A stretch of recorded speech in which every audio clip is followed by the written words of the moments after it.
I know there are folks who have to leave fairly quickly, so we'll get moving. First, call to order, please. Oh, pardon me, roll call. Yes. Ms. Alvarado? Here. Mayor Burke? Here. Councilperson Conwell? Present.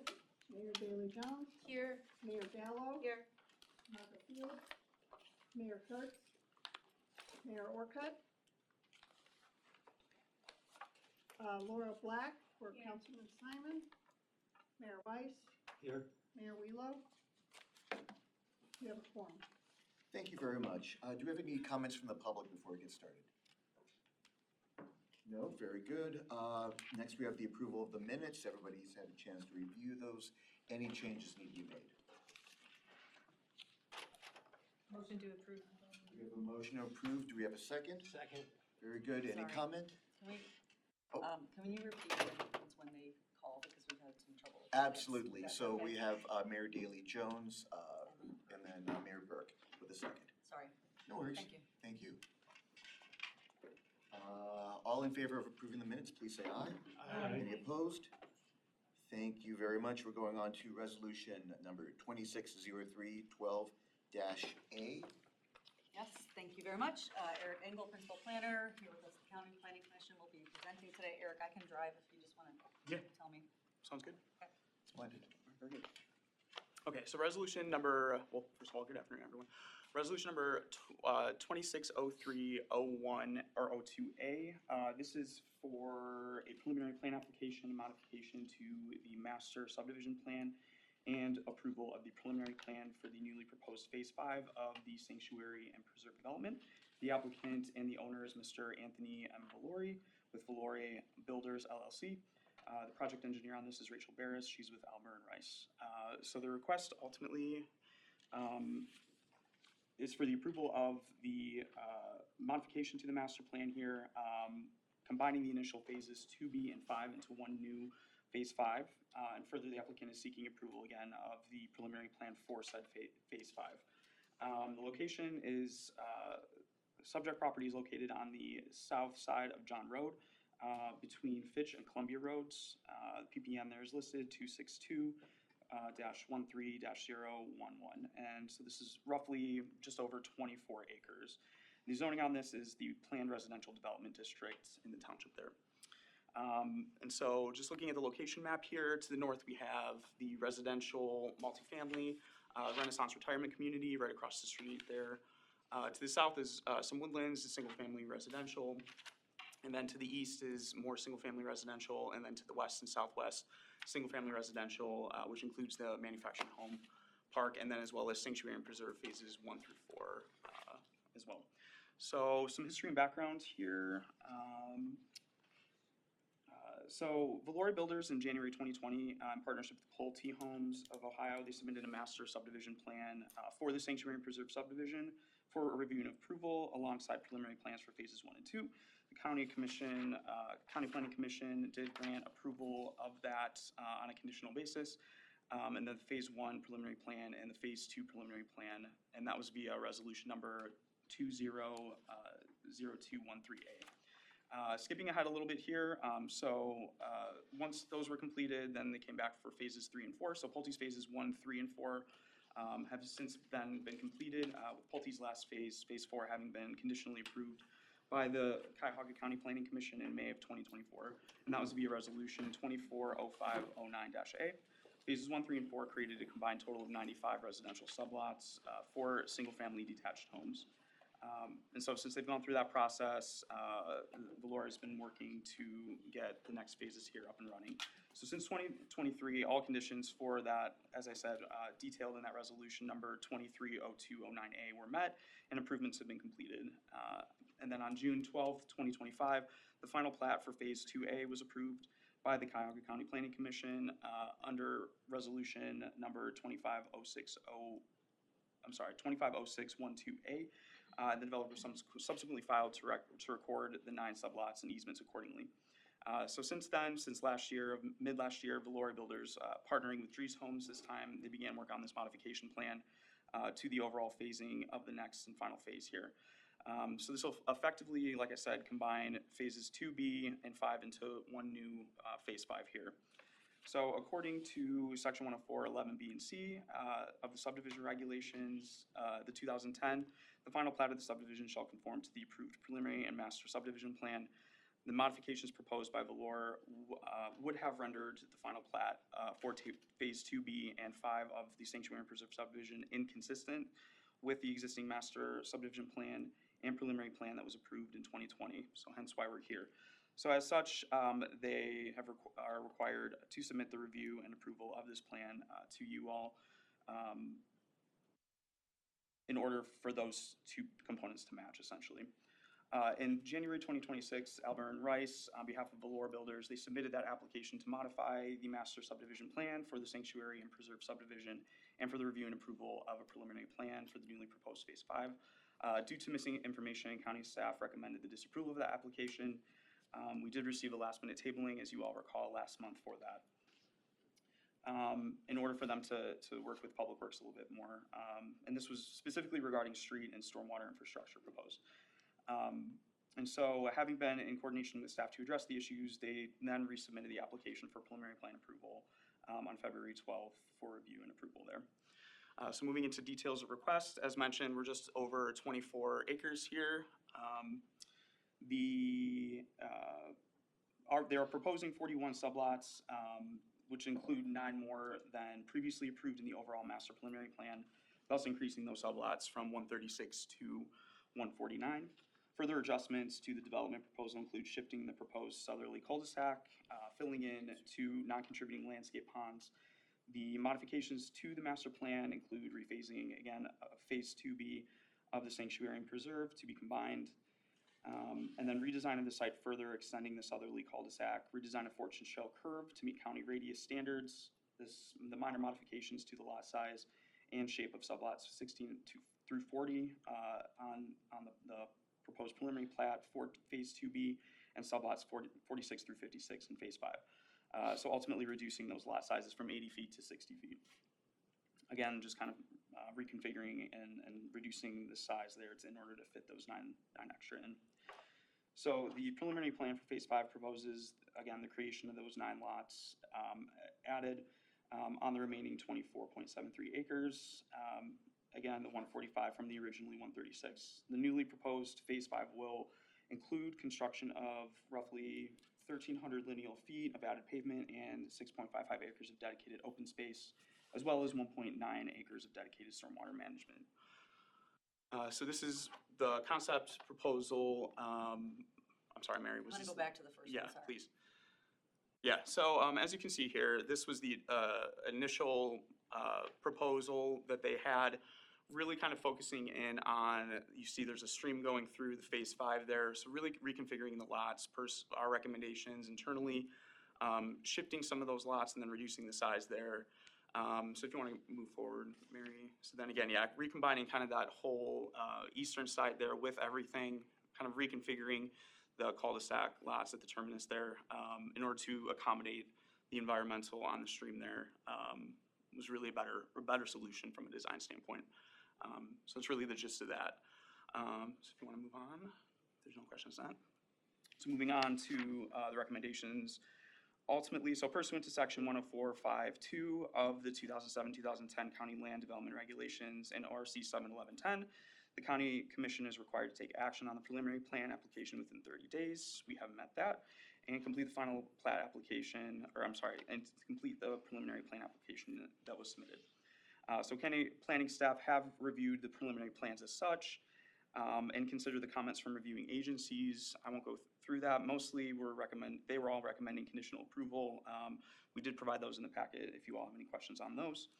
And so with that, we did find that the proposal does meet the 2010 county land development regulations in regards to sidewalks, street trees, open space, and all other recommended requirements outlined in Chapter 106 of the subdivision design standards. So with that, county planning staff is recommending conditional approval of the modified master subdivision plan, the phase 5 preliminary plan for the sanctuary and preserve PRD subdivision pursuant to those comments outlined. Next steps, I'll just go through that really quickly. Basically, the developer and the designer, they need to address really all comments made by Public Works and all the rest of our partners and any kind of outstanding tasks indicated in those comment sheets during the improvement plan submittal phase, which will be the next phase moving into really before construction can begin, really kind of getting into those detailed improvement plans. So they do need to get those approvals from Public Works, and then a pre-construction meeting will take place before construction takes place.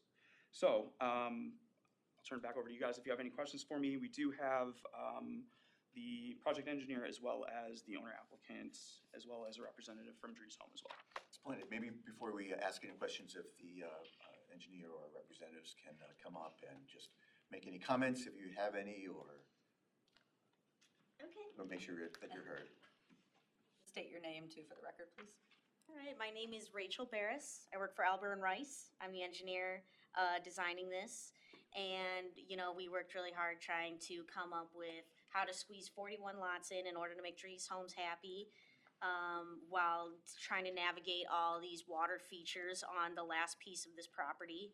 And we had to work with the highway design engineer of Cuyahoga County in order to come up with a solution to be able to curve the road around the ponds and to get us over the stream in order to get the last few houses in. Okay. Very good. Are there any questions from the commission? All right. I mean, I think that said, we can then entertain a motion to approve this resolution requesting conditional approval of the proposed modifications. So moved. Thank you very much. We've got a motion from Mayor Burke, I think a second from Mayor Gallo. Any other comments or questions? All in favor, please say aye. Aye. Any opposed? Any abstentions? Thank you. Thank you very much. Thank you. Thank you. Appreciate it. Yeah, this one has been for those who've been around for a while, this has been a two different developers in the beginning, so it has come a long way. And so thank you for the patience for the whole project team and the applicant. We appreciate that, so thank you. Thanks to the board for taking care of us, and Eric for his hard work. Thank you, She guys. was Very worried good. about trees and not me, I don't get that, but that's okay. You're welcome to make any comments if you'd like. No, we're grateful for everything, thank you very much. Yep. Thank you very much. Mr. Lord. Yeah, the fact that this resolution began with a 2-0 tells us how long this has been going on. I know.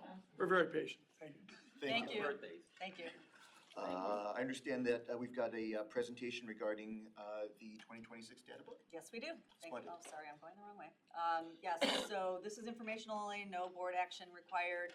I will turn this over to Dan Meany, who is our manager of GIS, IT, special Research and information. everything. Hi, Dan Meany. We have our little section, Research and Information Services. We kind of support our planners with data and analysis. But I wanted, before Kevin tells you all about the new data book, I wanted to introduce the team in no particular order. Paul Triolo, he's actually in Patrick Hewitt's planning section. Paul has some not-so-hidden skills in document layout and editing, and a real whiz in getting around the software and adding a lot of good words in the narration. So he's been great. Liam Levito here in the corner, he's a GIS analyst. We didn't have a lot of mapping in this particular project, but Liam offered up some good data sources for, especially in the transportation section. So he's real helpful in that area. Finally, Kevin Leeson, he's a planner and data specialist in our section. Kevin pretty well ran the show, sifting through all our indicators, keeping us on track, and managing the database, so it's not just the 63 final indicators, but we had 189 tables and charts, and 396 variables in our database. So Kevin kept track of all that. And as well as that times 10 for a 10-year trend and 11 counties. So it was a pretty big effort to keep all that straight. So with that, I'll have Kevin tell you all about it. Thank you, Dan. Thanks, Dan. So this is our new data book, and we have copies for anybody who wants one. Your books. And this is the second time we've done this particular data book. We've done the communities data book several times. Was the first time, or second time we've done the county data book. So the idea of this is to provide data for local leaders, keep it fresh, and make it really easy to understand. First thing we needed to do when doing this was to determine which counties we were looking at as our peer counties. We had three main criteria. The first was proximity, counties that were reasonably close to Cuyahoga County. Second one was size. We wanted counties that were reasonably close in population size as well. You can see that we left off Chicago because it was so much larger, around 5 million people. Cook County, so much bigger than all the other ones. And at the other end, we would have left out counties like Ramsey County in Minneapolis, Minnesota, where St. Paul is, or Summit County that are around 500,000. Those would have been too small.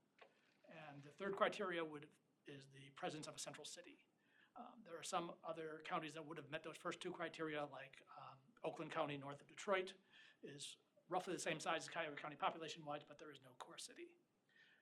The one that's missing here that we would have liked to include was St. Louis County, but the city of St. Louis is actually an independent city that's not part of the county, and that would have made collecting data very tricky for that, so we left that off.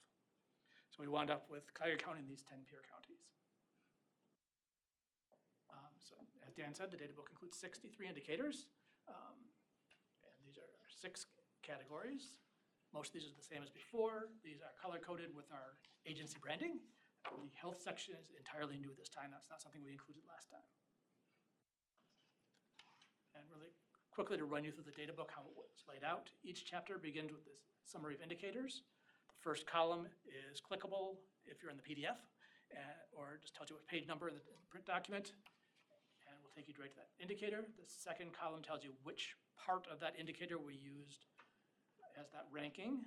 For the first two, total population or change, that's obvious, but say in the bottom one, household size, we could have picked one-person households or two-person households to sort by. We chose average household size instead. And then in that third part, you can see how Cuyahoga County compares, ranking between 1 and 11 compared to all the other peer counties. And once you get into the individual indicators, they are all laid out the same. They start off with an overview of the indicator, why it's important, anything you should know about it. At the bottom, there is the most current year data that we have, both as a table and as a bar chart. The column we use for the sorting has its header displayed in bold. In this case, we used the percentage of the white population, sorted that reverse, so we have the counties with the highest levels of diversity at the top of the scale. And then we have our time, whoops, too far. We have our time series there, where we have, in most cases, 10 years worth of data for Cuyahoga County in the solid line and the average of all 11 counties in the dotted line. There were some indicators where we didn't have 10 years of data, but most of them we do. I just want to run you through a sample indicator from each section, show you what's in it. Maybe. There we go. So in the demographic section, this is population change. When we look at the annual change year to year, you can see that Cuyahoga County was below the 11 county average, lost population in most years, had a real dip during the pandemic years, and between 23 and 24 actually had positive change. Not be surprised if that trend does not continue because most of that population change was driven by immigration. When we look at the 10-year change, the county was at the bottom of the list in numeric change. I think it was second to last if you consider that in percentage change. The interesting thing I wanted you to see, though, was when we compare population change to the change in households, even though the county lost population, it gained households. So I think if you look at the household size, you will see that gradually trickling down over time. When we go to the economy section, our sample indicator here is self-employment. And you can see that that has gone up in most years with the exception of the pandemic years, and that Cuyahoga County is above the average and of most of the peer counties. This is from the Census Bureau's non-employer statistics. And it's worth noting that the gig economy employees are considered self-employed, so they show up here.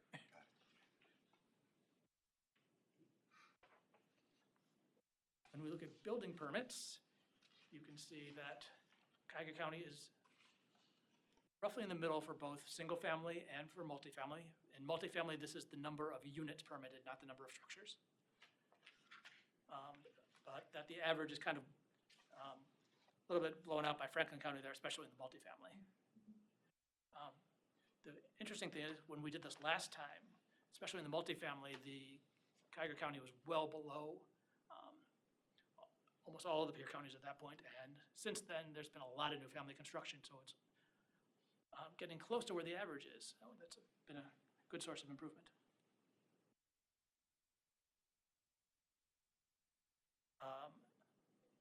It's also worth noting that while these are all peer counties, they are not the same. When we look at how big they are, there's a wide range in their sizes. Cuyahoga County is near the average, a little bit smaller, but is also very heavily urbanized, about 91% urbanized.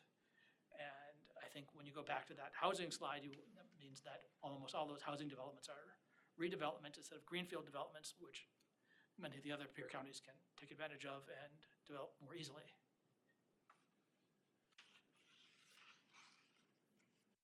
Public transit ridership.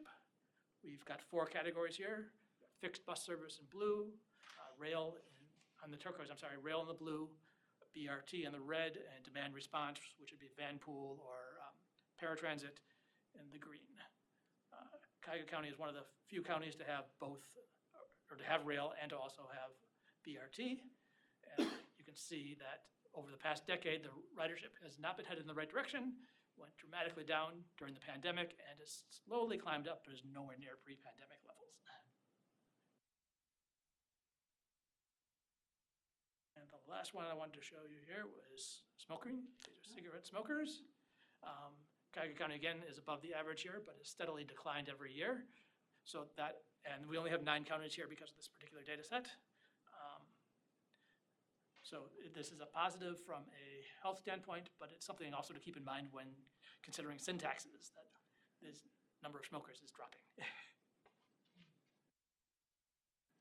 And so you can get to the data book on our website at countyplanning.usr.county. And now that we've wrapped this up, we are starting to think about the next edition of our communities data book. This is only the second time we did the our county, is that Correct. correct? That's Yeah, correct. So before, we were always doing the our communities that compared individual communities within the county.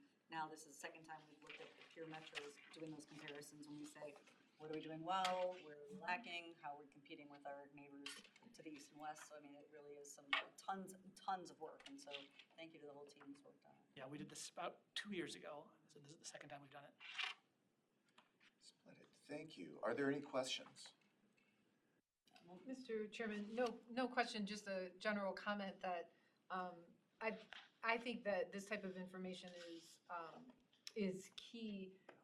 I mean, we're talking about the unified zoning code. We're talking about things like the aero zone. I mean, we're competing with these counties. We're not. It's no more sort of our individual cities competing. It's really a region is competing, and so this is super helpful. And so I thank you also for your work. I know we worked with county comms team, and they were very helpful in the press release and getting it out. We'll make sure we share in the slide deck, with the link to the report. Cranes has reached out to the team. They want to do a follow-up with us on some of these data, so I'm hoping there'll be another article about that too. I mean, it's a lot of lift here. The data coming out was late from the Census Bureau, so kind of Different data set. different data level, but right, I mean, there's just a lot of things with data, a lot of different sources, so, the team did a really great job on this, but we want to make it a resource for everybody, and so, we shared it with the cabinet this week earlier, and so we'll make sure council has more copies too, so as, you're doing in advance the county, that everyone's got the tools. Real good.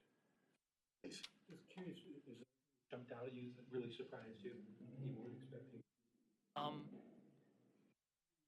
That multifamily housing one was really surprising, considering how poorly the county had fared in that previous data book. So that was good to see.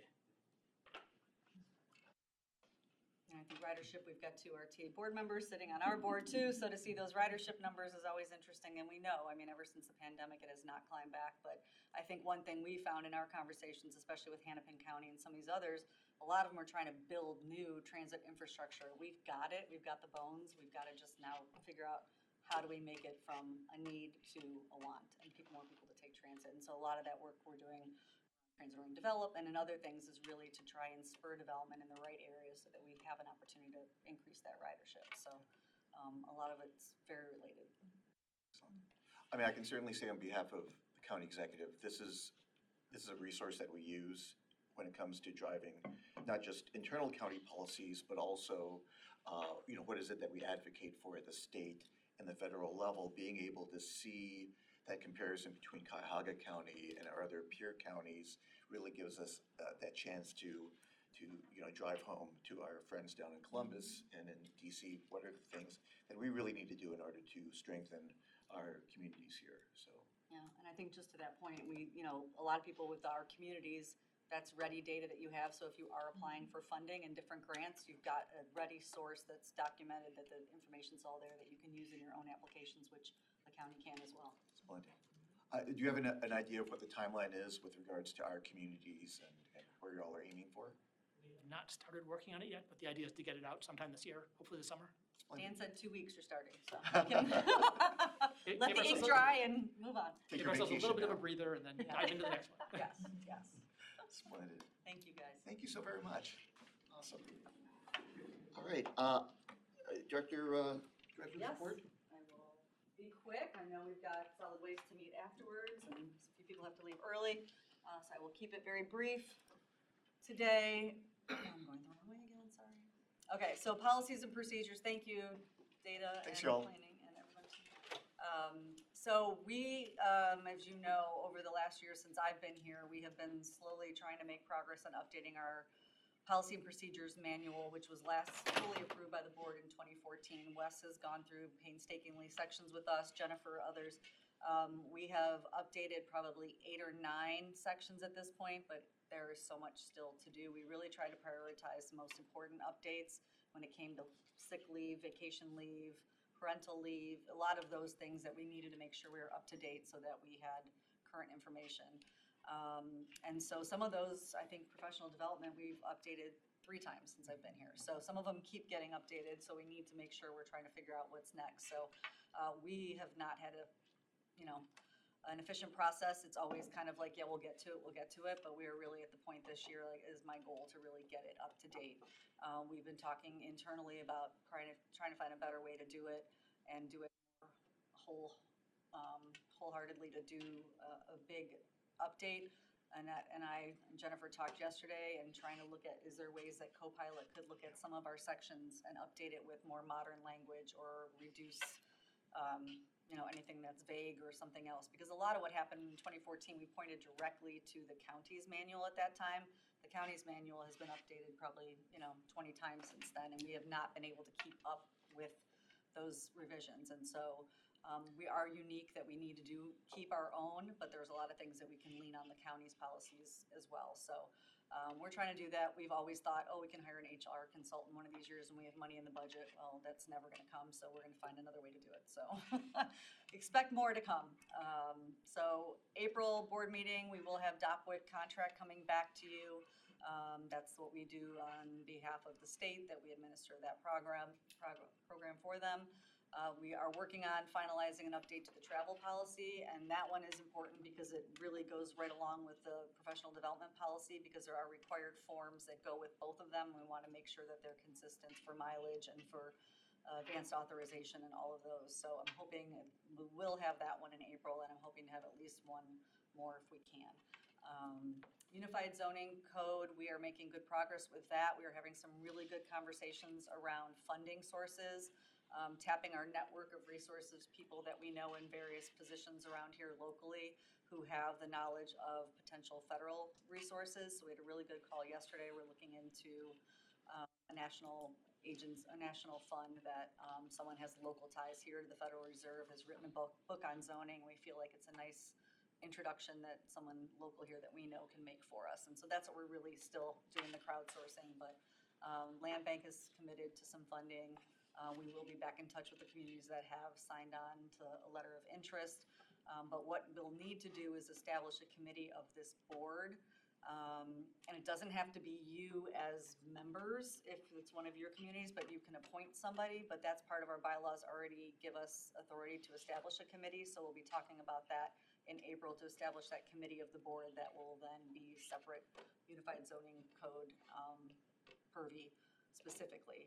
A lot of the funders that we've been talking to too wanted to make sure that they would be engaged along the way, so we'll probably have some kind of funders group as well that we'll have to make sure we keep them updated, but still trying to figure out exactly how that works. Our hope is by April, we'll be able to have contracts to the board here with the individual communities. So Wesley will be talking more and trying to figure out how those exactly look. But that's our hope for April at least.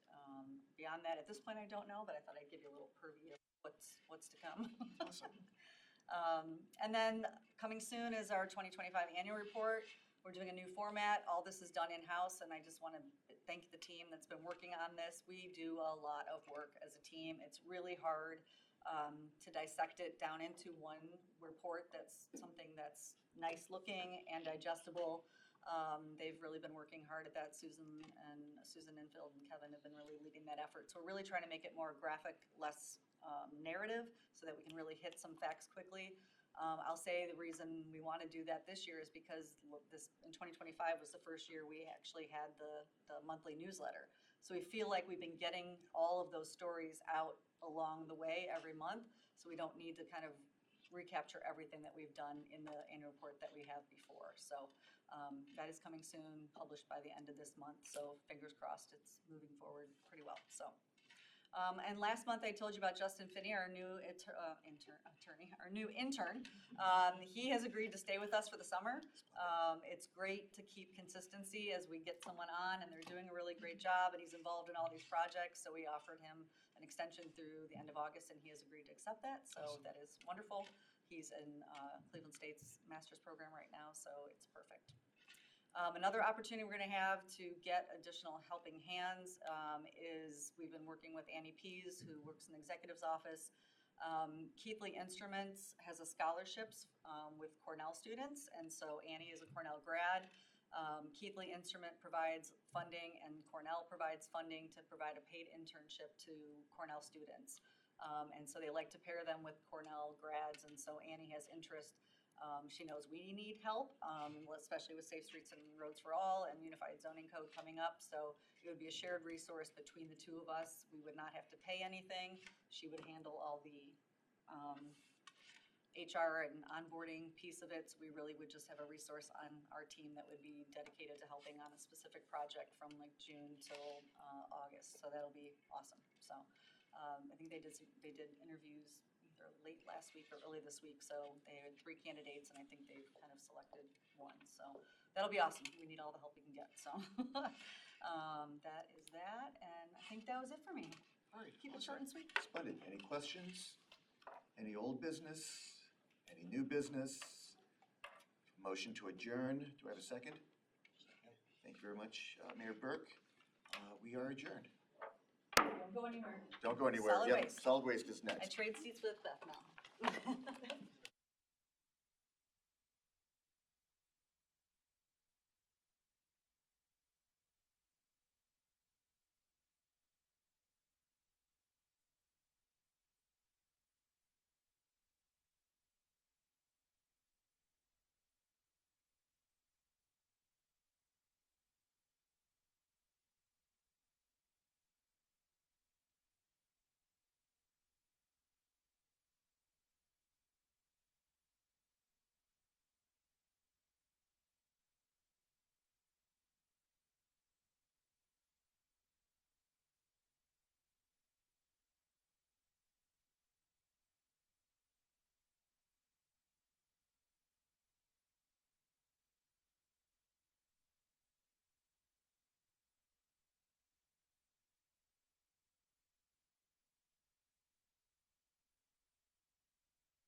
This one? No, Yeah, that's yours. Awesome. That's what he All right, does. ready? Very good. Alrighty. All right, we'll call the meeting of the Solid Waste District Policy Committee to order. Do we need to do a roll call? Yes. Okay. You want to do the roll call, Mandy? Are you? Chris, Didn't wait till you sat down. Look at this. Chris Alvarado, Here. Mayor Burke, here. Councilperson Conwell, Present. Mayor Daley Jones, Here. Mayor Gallo, Here. Mayor Fields, Marka Fields, Here. Promotion. Mayor Kurtz, Mayor Orcutt, Laura Black, Here. Mayor Weiss, Here. Mayor Welo, Michelle Wilhelm, Tim Weber. You have a quorum. Thank you very much. We have the minutes from the October 9th Policy Committee meeting. Any review, any motion to approve the minutes? So moved. Thank you very much from Mayor Burke, second. Second. Thank you from Mayor Daley Jones. Any questions? All in favor? Aye. Aye. Any opposed? Thank you. Updates. Hi there. Well, the most important thing, I know you were all waiting for this, was to find out we did receive our final approval from the OEPA. It came in truly one day before the end of their deadline, which was February the 18th of this year. And then with that letter of approval, which was sent to the policy committee, because you all, that is your responsibility to submit that, were our findings and orders. And which basically said, go forth, implement your plan. Awesome. So we have already begun those activities. And I just wanted to review with you, since this journey had been almost 2 years in the making, what we said we were going to do in the plan. The first part, we wanted just to review what we will continue. So there are a variety of programs that when we met with your service directors and other interested parties, they wanted us to continue, such as our technical assistance programming, which is everything from helping you create brochures for your communities for education and outreach, to helping you with your contracts. For example, one of the contracts that we are working with your communities on is what we call the Eastside Consortium, which consists of about 9 communities that are self-haulers, helping them find an outlet for the recyclables as well as good pricing for disposal. So we're working on that already. We will continue our work with the Environmental Crimes Task Force, which is a multi-agency task force that we spearhead. We have representation from City of Cleveland Police Department, the Sheriff's Department, Prosecutor's Office, the county, and the County Board of Health. And they've actually had a very, very good year. They've had a variety of felony prosecutions as well as misdemeanors, so they are making great progress. We're going to continue with our outreach and education, and also for our business programming, we are going to continue with our Business Champion recycling program that's calling out businesses within the district that have reached specific levels. We have a green, silver, and gold level. Kind of think of leads, and based on the more that you do that is reducing landfill reliance, the different level you meet, we provide you with a plaque and stickers and lots of outreach and education to promote that. And we're going to continue with our code enforcement, our litter collection program. We contract with Court Community Services, those groups, which starting this year, there will be a 3rd crew.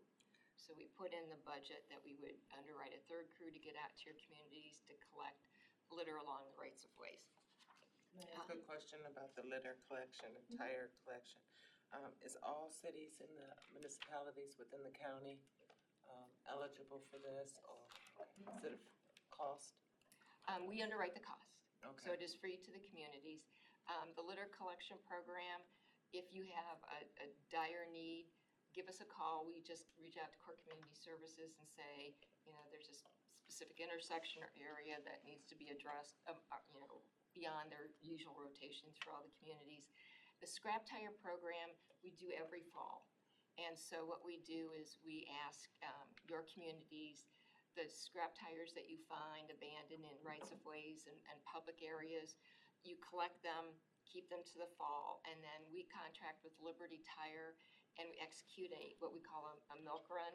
So Matt from our office contacts your service directors, and then we go community to community to fetch all of those tires every year. And it's, again, free for your community, so.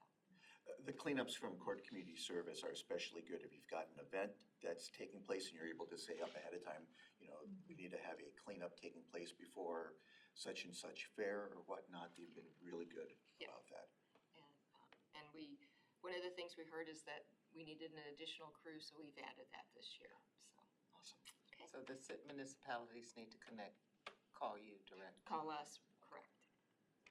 And you can just either call myself or Matt Walters on our staff, and we'll get you scheduled. New programming, one of the things we heard loud and clear from all the service directors is we needed to increase the funding for our grant program. So we're going to not only increase that funding by about $100,000 annually, but we're going to revamp the structures of the grants. We're wanting the grants to be kind of more pointed towards operational changes that will have a heavy impact on reducing materials that are going to the landfill. So we just recently made our announcements to all of your communities. You may want to check with your service directors, your economic development directors for the grants to be awarded for the 2025 year. That was kind of under the old programming. And we'll be working with you all this year, but then come next year, we'll have kind of a new training as to what the new program will look like. We're going to continue promoting drop-offs in your communities through this Eastside Consortium. For example, one of the things we're encouraging your communities to look at is offering a cardboard drop-off maybe at your service department under this contract.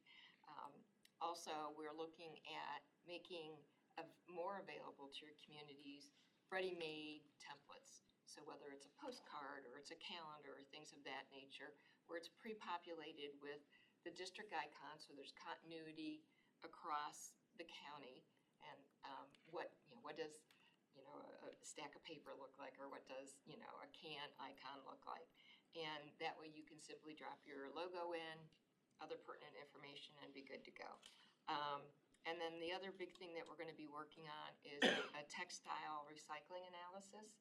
We want to understand, because that is an ever-increasing material that's showing up in the waste stream at landfills. Fast fashion has not been our friends. Exactly where is it being generated from? What volume is that? And what are the current end markets? We know we have a very good reuse market in our district. However, a lot is still ending up in the landfill. Based on what that material is, what can we do with it? What other kind of recycling can be done? Is it just wool? Is it just polyester? And also looking a little bit as to the circularity impact of that. Can we look at sourcing materials more locally and kind of more nature-based in generation? Budget concerns? Oh, sorry. Oh, yeah.